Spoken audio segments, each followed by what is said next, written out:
వి gold trusted gold buyers మీరు తాకట్టు పెట్టిన బంగారాన్ని విడిపించి ఈ రోజు ఉన్న మార్కెట్ ధరకు కొనబడును. ధర్మరక్షణ కొరకు ఎప్పుడైతే ధర్మం లోపిస్తుందో భగవంతుడు రావాలి. అభ్యుత్థానం అధర్మస్య తదాత్మానం సృజామ్యం. నేను తప్పనిసరి వస్తాను అధర్మాన్ని నాశనం చేయటానికి. అధర్మం ఏమీ లేవు, 4 పాదాల్లో ఏది లేదు, ఒకటి లేదు. సత్యము లేదు, దయ లేదు, తపస్సు లేదు, దానం లేదు. ఇవే ముఖ్యమైనటువంటి ధర్మాలు, ముఖ్యమైనటువంటి సత్యయుగం యొక్క ధర్మాలు ఇవి. ఇవే కాకుండా ఎన్నో ఉన్నాయి. అవి సూక్ష్మ ధర్మాలని, ఆశ్రమ ధర్మాలని, వర్ణాశ్రమ ధర్మాలని చాలా చెప్పుకోవచ్చు. కానీ ముఖ్యమైనటువంటివి 4. ఈ 4 ఉన్నప్పుడే ధర్మం ఉన్నది అని అర్థం. ఎప్పుడైతే పోతుందో లోపించింది అని అర్థం. ఆ 4 ఎప్పుడు ఉంటాయి? సత్యయుగంలో ఉంటుంది, కృతాయుగంలో ఉంటుంది. ఆ కృతాయుగం ఎప్పుడు వస్తుంది అంటే గురువు, చంద్రుడు, సూర్యుడు, గురువు ఏకరాశిలో పుష్యమీ నక్షత్రంలో ప్రథమ పాదములో కర్కాటక రాశిలో చేరినప్పుడే కృతయుగ లక్షణం మారుతుంది. ఎప్పుడు కలియుగం పోయి కృతయుగం మారుతుంది అన్నాడు. అయితే ఎప్పుడు మారింది అది? 1/8/1943లో మారింది. భాగవత గ్రంథ ఆధారంగా వేదవ్యాసుని యొక్క వ్రాత ప్రకారంగా వచ్చింది. అయితే ఇప్పటికి మరి కలియుగంలో అంతంలో పుడతా అన్నాడు కదా, కలియుగము అంతంలో పుడతా అన్నాడు. ఎవరు? కలికి భగవానుడు. అంటే 43 కంటే ముందు పుట్టాలి కదా. కాబట్టి కలికి అంటే స్త్రీ రూపం. ఎటువంటి స్త్రీ రూపం అంటే ఆ తల్లి ఆదిపరాశక్తి అంత శక్తి కలిగినటువంటి పరమాత్ముడే రావాలి. ఆ యొక్క మహావిష్ణువే ఆ విధంగా రావడం జరిగిందన్నమాట. వారు బ్రహ్మ విష్ణు మహేశ్వరుల యొక్క అవతారము, వారే దత్తాత్రేయులు అని చెప్పి నాతోటి స్వయంగా చెప్పడం జరిగింది మాణికేశ్వరి మాత. వారి మాణికేశ్వరి మాత. అయితే ఈ విధంగా రావడం జరిగింది. ఎప్పుడు 43కు ఇది అంతమవుతుందని దీంట్లో భాగవతంలో చెప్పడం జరిగిందా? దానికంటే ముందే రావాలి కదా. కాబట్టి వారు ఎప్పుడు వచ్చారు? 5/5/1930లో సూర్యలోకం నుంచి సూర్యలోకంలో సభ చేసి, నిజానికి వాస్తవానికి సూర్యలోకంలో ఏం లేదు, మండుతున్న గోళము అనుకుంటాం. కాదు, అక్కడ కూడా దేవతా నివాసం ఉన్నది. అక్కడికి వచ్చి ఎవరి ఆజ్ఞ ప్రకారము? శ్రీనివాసుని యొక్క ఆజ్ఞ ప్రకారము వైకుంఠంలోనికి వీళ్ళందరూ పోయిరు కదా, పోయి అడిగిరు కదా. కాబట్టి ముందుగా నా యొక్క అంశాలతోటి పంపిస్తున్నాను అన్నారు. వారు రావడం జరిగింది. ఎట్లా రావడం జరిగింది? సూర్యలోకం నుంచి అప్సరసలు ఆడగా, గంధర్వులు పాడగా, కిన్నెరులు అందరూ కూడా సేవిస్తూ రాగా కాలనేమిని అనేటటువంటి ఒక దివ్య విమానంలో సూర్యలోకం నుంచి వచ్చేను. ఎప్పుడు? 5/5/1930లో ఎక్కడికి వచ్చింది? అహోబిలానికి రావడం జరిగింది. అక్కడి నుంచి తర్వాత భూమి మీద ఏ విధంగా చెయ్యాలి, ప్రక్షాళన ఏ విధంగా చేయాలని ప్లాన్ వేసుకొని ఆ తల్లి గర్భంలో శ్రీముఖ నామ సంవత్సరంలో ప్రవేశించడం అయ్యింది. అంటే 33 శ్రీముఖ, 34 భవనామ సంవత్సరం. వారు పుట్టింది 26/7/1934లో పుట్టడం జరిగింది. ఇదంతా క్లియర్గా ఉండడం జరిగిందనమాట. వారు వచ్చింది ఏమిటికి? అన్నం లేదు, నీరు లేదు, నిద్ర లేదు, తపస్సు చేయాలి, దారపోయాలి. ఎక్కడ? మాత. వారే వీరధర్మజులు. సూర్యలోకంలో వారు వీరధర్మజులు. ఈ భూలోకంలో వారి యొక్క పేరు మాణికేశ్వరి మాత తల్లిదండ్రులు పెట్టారు. మరి పురుషుని యొక్క పేరున్నది కదా, ఇక్కడ స్త్రీ పేరు ఉంది కదా, రూపం మాత్రం స్త్రీ అవతారంగా ఉంది కదా. అంటే ఆత్మ స్త్రీ కాదు, పురుషుడు కాదు, శక్తి స్వరూపం, పరమాత్మ రూపము. తల్లి గర్భానికి ప్రవేశించిన తర్వాతనే స్త్రీ పురుష భేదాలు అనేవి వస్తాయి. కాబట్టి ఆ విధంగా రావడం జరిగింది. జరిగిన తర్వాత ఈ భూమి మీదకి వచ్చిన తర్వాత ఎక్కడెక్కడ తన శిష్యులు ఉన్నారో, వారి అనుచరులు ఎక్కడున్నారో వాళ్ళ ఇంటికి పోయి మాయమైపోయి పిలుచుకోవడం జరిగింది. అట్లాగే నా దగ్గర కూడా వచ్చినాం. అట్లాగే ఎంతోమంది దగ్గరికి పోయి వాళ్ళని దగ్గరికి తీసుకొని రాములు నువ్వు ఈ పని చేసేది ఉన్నది, ఈ పని చెయ్యి అని నాకు ఆ ఆశ్రమంలో సాహిత్య సేవ నాకు ఇవ్వడం జరిగింది. అహింసా పద్ధతి బోధించాలి, భక్తుల్ని మార్చాలి, వాళ్ళ యొక్క అజ్ఞానాన్ని తొలగించాలి.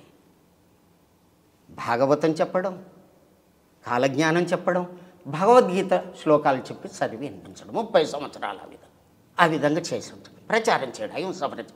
మళ్ళీ వారు వచ్చినటువంటి వాళ్లకు శక్తిపాతం చేసి వాళ్ళని దివ్యత్వం ఇవ్వడం.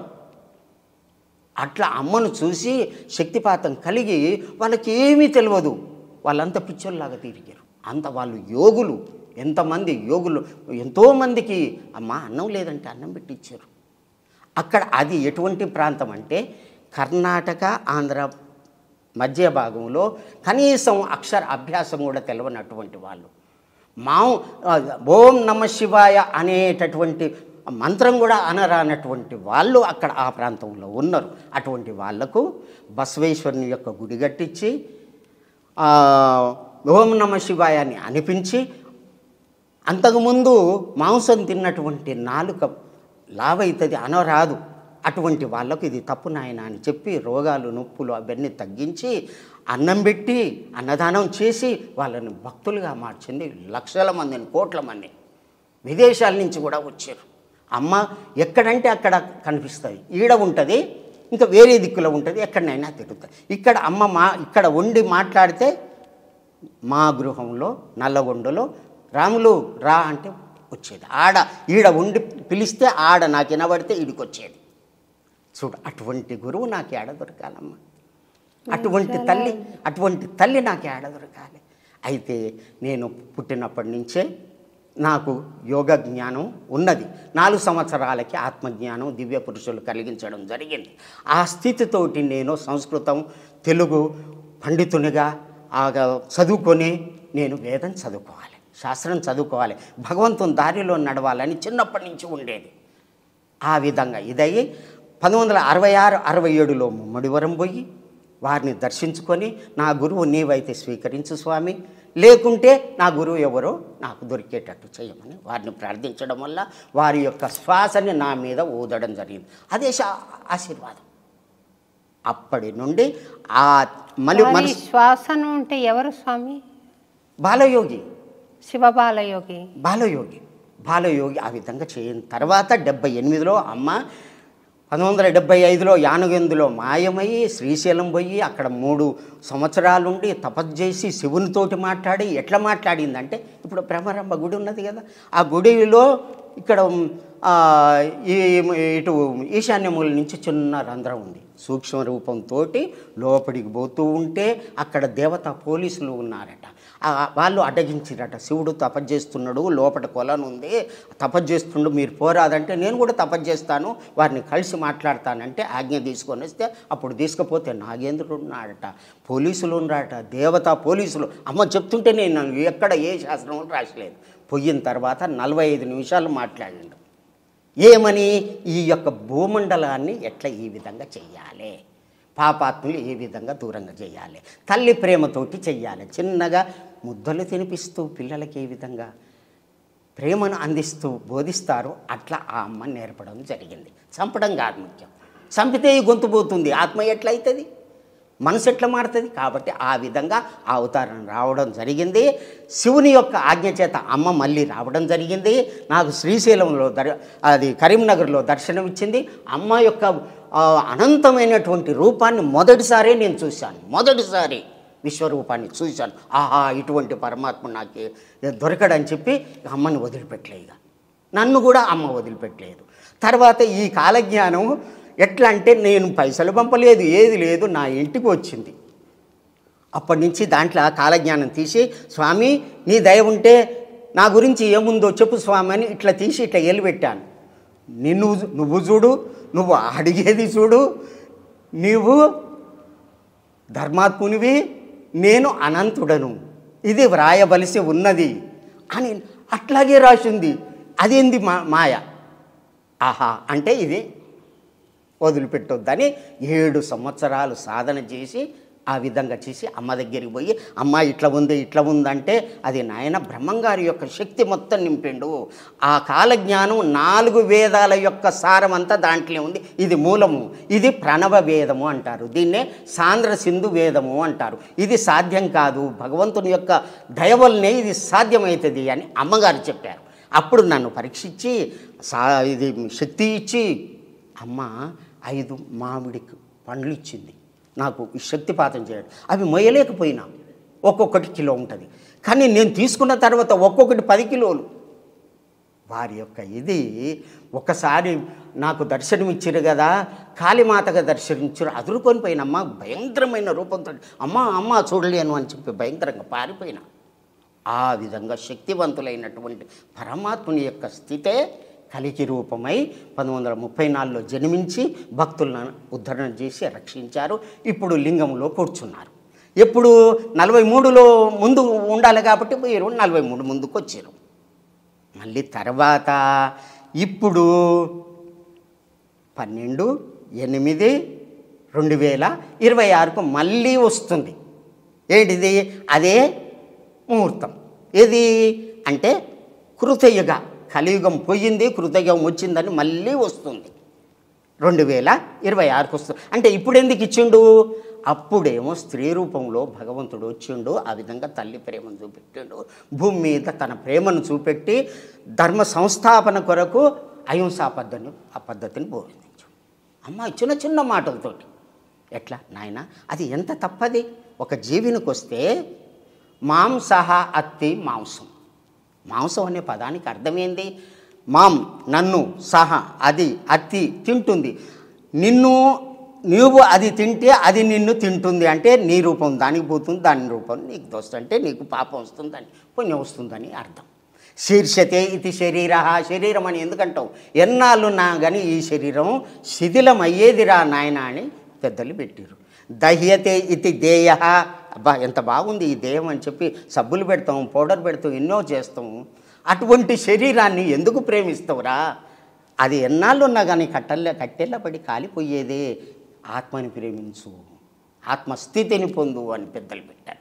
అదే గ్రహించు నాయన. ఏమున్నది అది? తినకూడదు, పాపం, అది పాప వస్తువు. అది ఎప్పుడైతే అహింసా పద్ధతి బోధించిందో కోట్ల మంది అమ్మ దర్శనానికి ఒక్కసారి 10,000 మంది వచ్చేది. అప్పుడు నన్ను ఉపన్యాసం ఇవ్వమనేదమ్మ.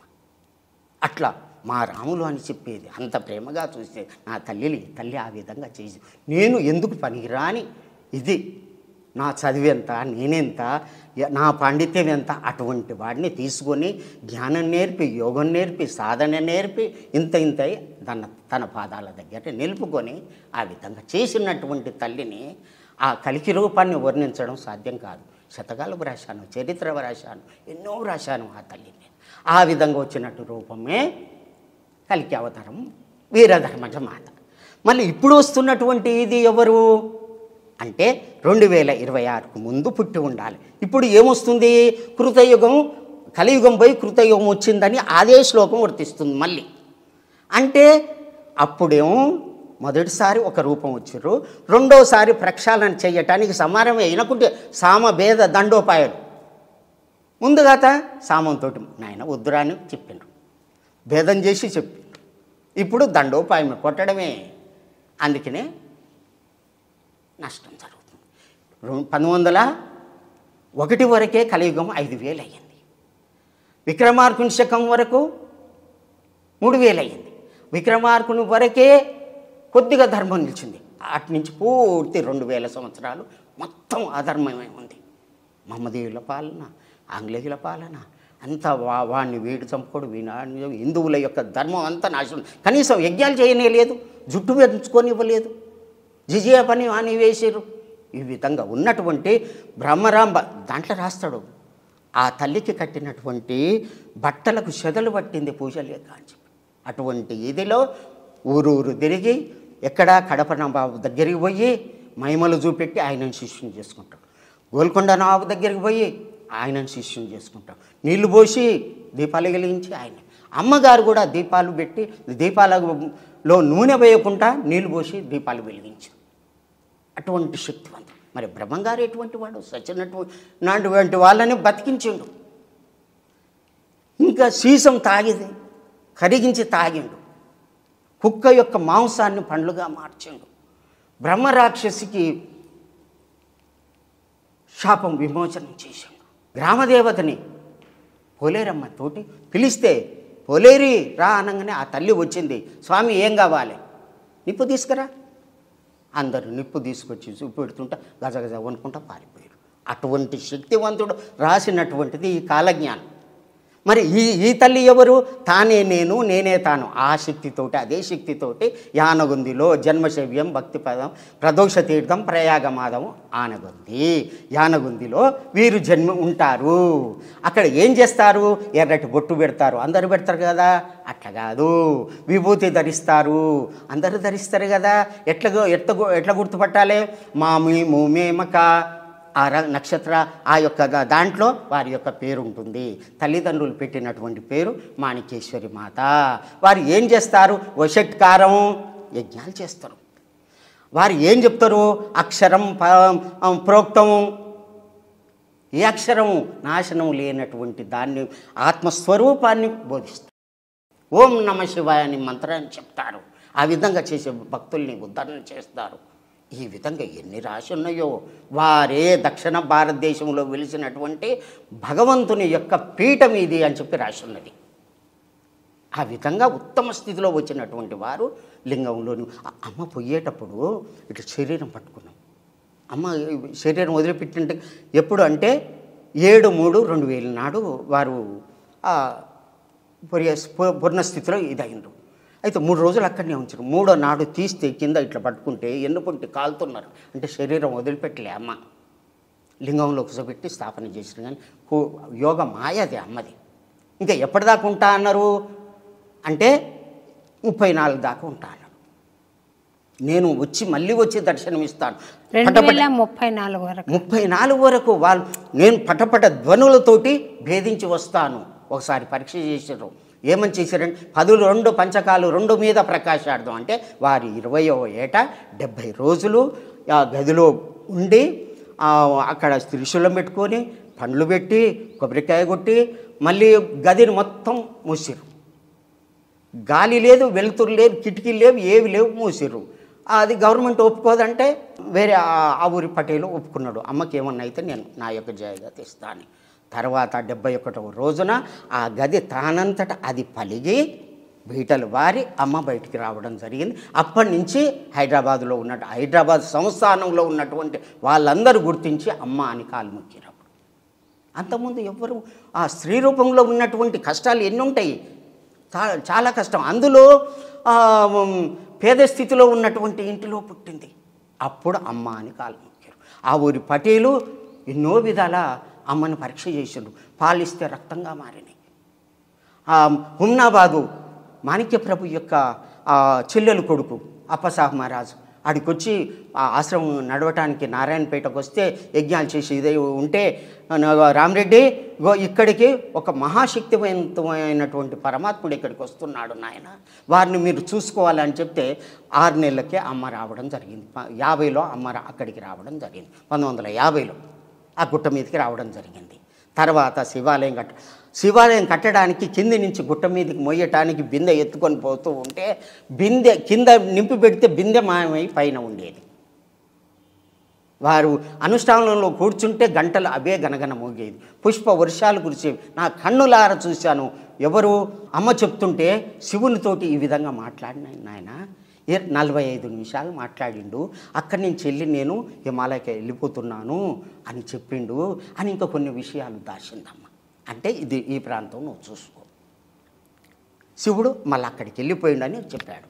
అదే నేను పుస్తకాలలో వ్రాసిన బుక్లో గ్రంథస్థం చేశాను. అమ్మ చెప్పినటువంటి ప్రతి మాట కూడా పారేయలే, దాంట్లో వ్రాసి పెట్టాను. ఆ విధంగా బ్రహ్మంగారి కాలజ్ఞానము, అమ్మ యొక్క చరిత్ర జోడించి అందరికీ చిన్న చిన్న మాటలతోటి తీయగా అందరికీ ప్రచారం చేయడం.